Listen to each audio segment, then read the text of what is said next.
আসসালামু আলাইকুম রহমতুল্লাহ। সবাই কেমন আছেন? আশা করি ভালো আছেন। আমি এখন আছি গাজীপুর সিটি কর্পোরেশন চৌরাস্তা। এখানে জমির পরিমাণ হচ্ছে 2 কাঠা 57 পয়েন্ট। রুম হইল 9টা না?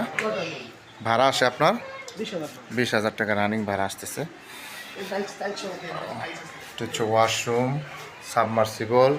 দেন ভাই দেখেন, এটা হইল এই যে কিচেন, রান্নাঘর।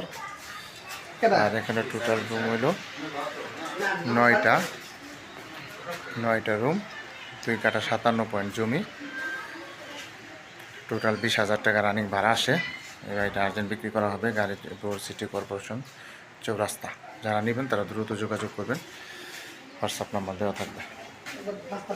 হ্যাঁ, আমি রাস্তাটা নিতেছি। এটা হচ্ছে গেট, এটা হচ্ছে রাস্তা। এই যে দেখেন আশেপাশে বাড়িঘর আছে, দেখাইতেছে। এই পাশের সীমানা ওইটা, ওই লাস্ট না, এগুলো হয়েছে মিটারও আছে। আমি একটু পিছনে দেখাই। আশেপাশে প্রচুর ঘনবসতি, প্রচুর ভাড়া চলে। এই যে দেখেন, পিছনের সীমানা। যারা নেবেন তারা অবশ্যই দ্রুত যোগাযোগ করবেন এবং হোয়াটসঅ্যাপ নাম্বার দেওয়া থাকবে, অবশ্যই স্ক্রিনশট দিবেন, বিস্তারিত জানতে পারবেন। এখান থেকে আপনার এটা কি 50 গজ হইব না? এই সামনে হলো 30 ফিট রাস্তা। এই যে দেখতে পাচ্ছেন, এটা হচ্ছে 30 ফিটের রাস্তা। এটা হলো 30 ফিটের রাস্তা। ওই যে গাড়ি যাইতেছে। যারা নেবেন তারা অবশ্যই সরাসরি যোগাযোগ করবেন, হোয়াটসঅ্যাপ নাম্বার দেওয়া থাকবে, অবশ্যই স্ক্রিনশট দিবেন, বিস্তারিত জানতে পারবেন। সবাই ভালো থাকবেন। আসসালামু আলাইকুম।